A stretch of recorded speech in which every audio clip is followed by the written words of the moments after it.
I was losing the fight in my head, had me thinking I had no left. Really feeling I'm just a mess. Don't believe all the things they say, and you see all the pain they write. It was wrong. And I'm mad that I gave you a thought, cause you know you was wrong. And I'm looking at God. And I'm looking at God and I see that he's still on the throne. He told me the reason I'm living. I know that I'm gifted, I know that I'm on. And I'm keeping the vision strong, got in my dogs. And you can't tell nothing. I get the I'm feeling good, I'm feeling good, I'm feeling blessed. I really need this. He wanted my best. I'm giving God all my time and all of my mind. I know that he wants. You love it. If you don't love what you do, stop. Go dummy, Kyle. Teammates, we are back once again. If this is your first time listening to the Move Swiftly podcast, welcome to the show. To all of my regular listeners, you already know how I roll. You know how I get down. I live my life by the ABC mentality. Always be connecting. It's you're either networking or you're not working. And just a couple, actually, probably close to a year ago at this stage, by the time you hear this, I did a speaking gig at I want to say it was a hospital or something like that, Leo's Express Care, something like that. But the person that was speaking with me was a guy named Chris B. Williams, and shout out to Chris. By the way, we have to get you on the show as soon as possible. Chris B. Williams is one of 20 authors of a book titled 20 Beautiful Men. And I read the book from cover to cover. And one of the other authors on the book just wrote a story, he wrote a chapter that was titled What Defines a Man? The Fight to Find Identity by Mr. Hayward Miller Jr. And that's who I have on the show today. I read his chapter and I reached out, and I couldn't help but reach out because it touched me on a lot of different levels. So with that, Hayward Miller Jr., welcome to the Move Swiftly podcast. How are you? I'm doing good, Mr. Aswand. I appreciate you having me on here. Shout out to the teammates and shout out to Move Swiftly podcast. I want to give a shout out to the beautiful, powerful Saba Tekle, who gave me this opportunity to be one of the co-authors of this book. Absolutely, man. And I think the best way to start off this conversation is just because you were a former football player, as was I.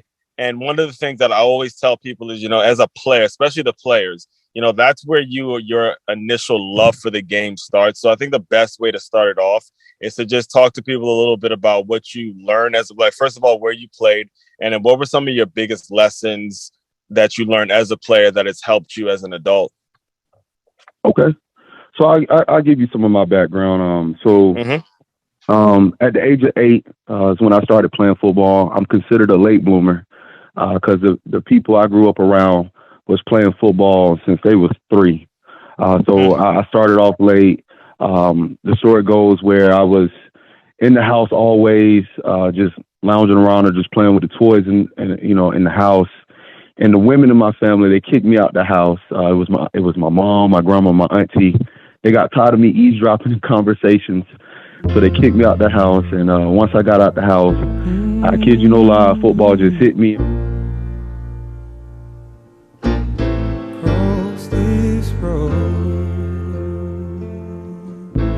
My head randomly, and the rest is history. The love for the game increased.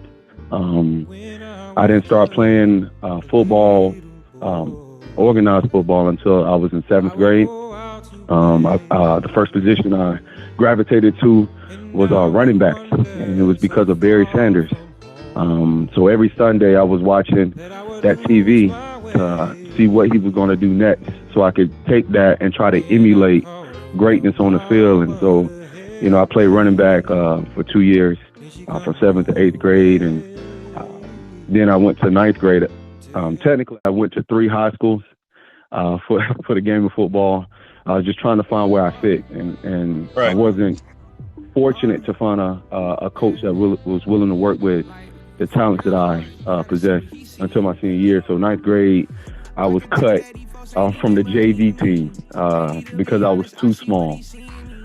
So I was that guy that I came to practice, regardless of not making the team. I came to every practice while everybody else was suited up in pads.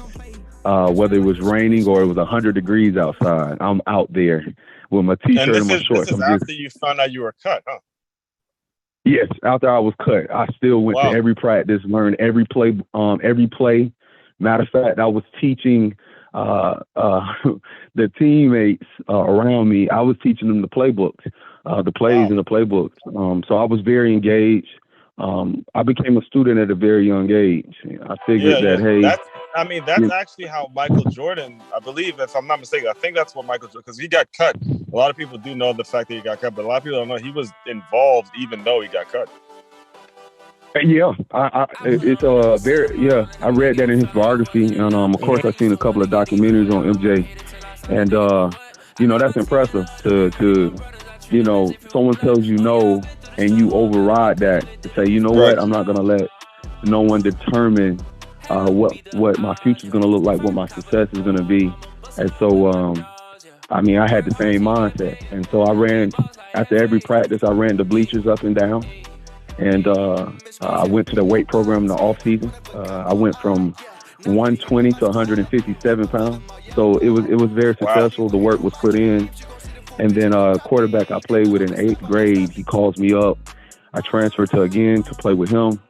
And this was in the change of my position. I went from running back to wide receiver. Didn't have no footwork. I was just one of those guys that, heavy feet, but in the open field, if I'm juking somebody, it was just a one plant boom, or I hit them with a two. But long story short, because I know this is just the background, I had to transfer again because the coach and I didn't see eye to eye, and he was not invested in my future in football because of my grades and the program that I was in. I was in the IB program. He figured that the guys around me, most of these guys were from, in poverty. And at the time I was homeless. So, yeah. So that's a story in itself. But so how were you getting to practice and stuff? Were you living out of a car?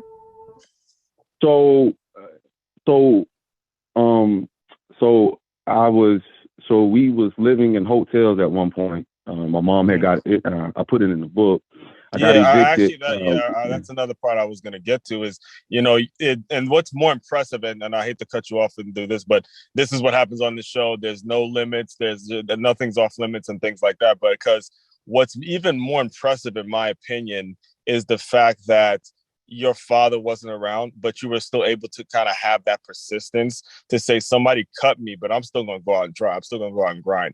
That's commendable, because most young men who don't have that father figure in their life would have gone off and done something stupid, or gone off and did the bad things, abused the substances, getting into the rob and the liquor, all that kind of stuff. So can you kind of speak a little bit on, that kind of importance, and that, first of all, that's commendable that you didn't go down that route. Secondly, how did that kind of affect your decisions when you were, maybe going back and forth with the coach and stuff like that? Okay. Great question. I would just say I would have to credit tenacity to my faith.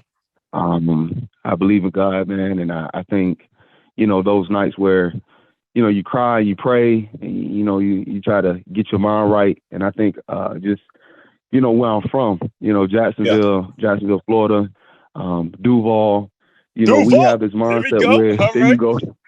It no matter where you at, you go hear Duval.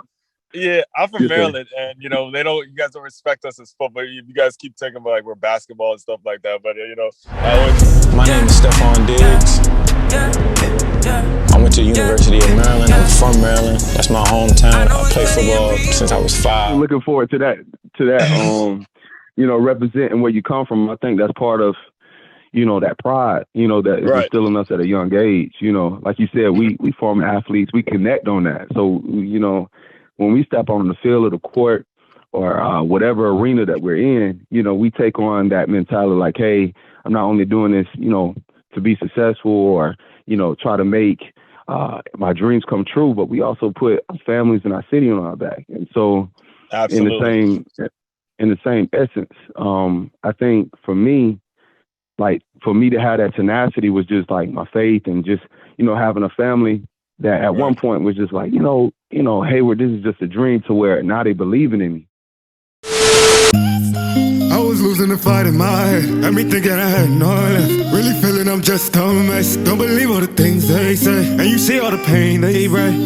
It was wrong. And I'm mad that I gave you a thought, cause you know you was wrong. And I'm looking at God and I see that he's still on the throne. He told me the reason I'm living. I know that I'm gifted, I know that I'm on.